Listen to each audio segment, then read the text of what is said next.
I used to go to camp too, yeah. Not to the camp, but like I would like have some appointments. Oh, because the health center was The health center and also the clinic like further up, and so my mom would take me there to the library afterwards. Wow, that's one of the best libraries. I love. They have the best children's section with all those books downstairs. Right, you're so comfortable with them. That was it. So yeah, Georgia is a librarian over there, and yeah, I really think it is a special place too. And you know, it's gonna move soon. It's supposed to move to where the Dublin House is over in Sullivan Bay, somewhere over there. But maybe I don't know. I feel like there's been so much talk about. There's been so much talk. Let's talk about it. Youngest. This is 9 brothers. That's a big family and grand family. Big family. Wow. My parents moved us to the U.S. when I was 4. Okay. To a house off of Marshfield Street. I have I'm gonna not. take a portrait for you on that street. I have Make sure you not tell us been what Marshfield there. Street is. I have not been there in a long ass. That's where we're headed. Straight to Marshfield. Straight to Marshfield.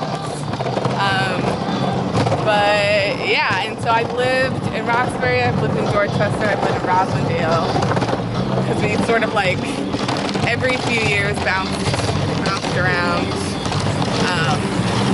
to different triple deckers. Because that's like, it's what you do.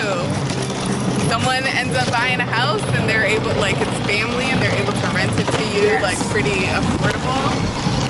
You look great. This is neighborhood love. Don't forget, man, it's all good in the hood. And it really is the unity that counts. I got you top to bottom, brother. All right here, man. Thank you so much. I appreciate you, all right? Yeah, that's what it's about. We love our community. On her home street, she grew up on this street. Right down there. It's history.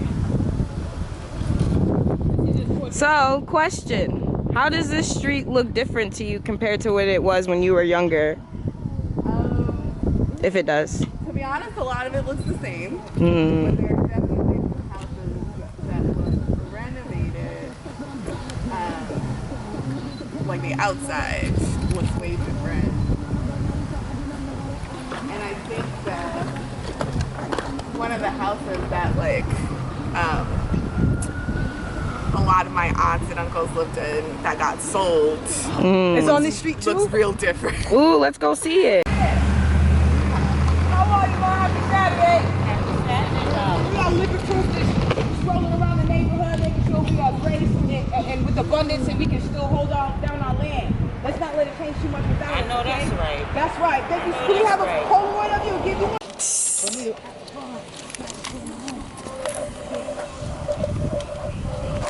Trying to give her something to put it in.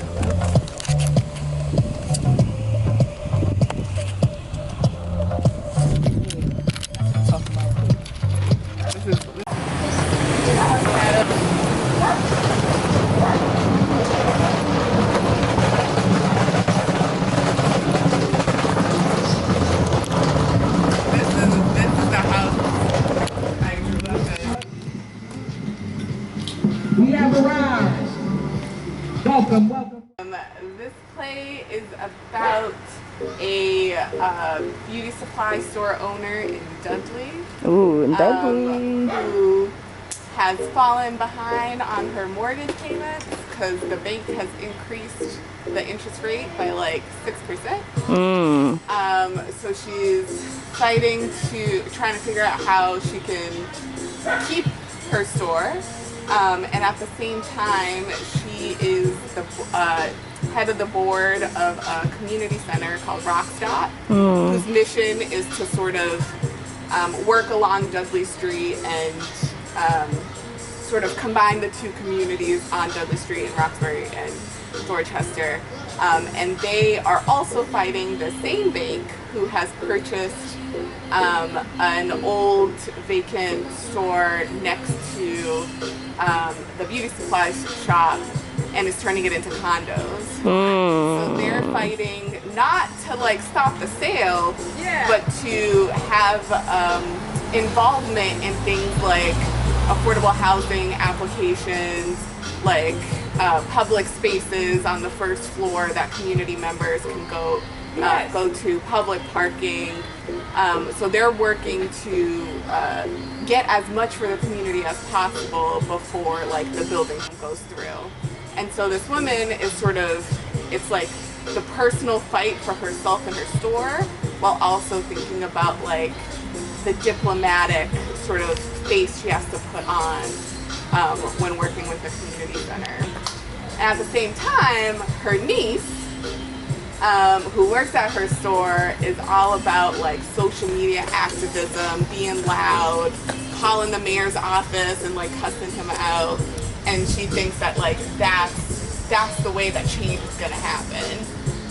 So it's the sort of conversation between the two of them that get everybody sparked up and ready to make change. Exactly, to figure out like whose way is the right way, is it anyone's way, is it everyone's way, to figure out like how we gonna. It definitely starts with the conversation, right? And people being aware of those issues and wanting to not fight but stand up for what they believe in and have a voice in those things. Absolutely. And like one of the journeys that I've gone through while working on this play is, and even before working on this play, before when I was working with Company One, like as a staff member, and we started working at the Strand, the sort of community meetings that were happening around the developments in Uphams Corner and making it like the Art-centric.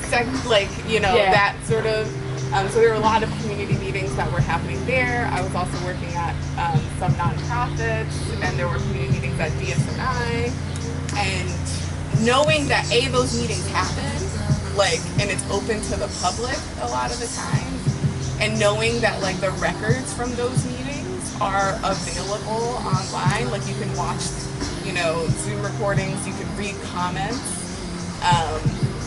about like how people are reacting to certain plans. Like it's all public, it's all available, but I didn't know that. I don't know how many people. It's all public. There was a question that someone asked me. They said, you know, Jaypix, you're doing all the work, but do they care? Do the people that you're doing the work for care?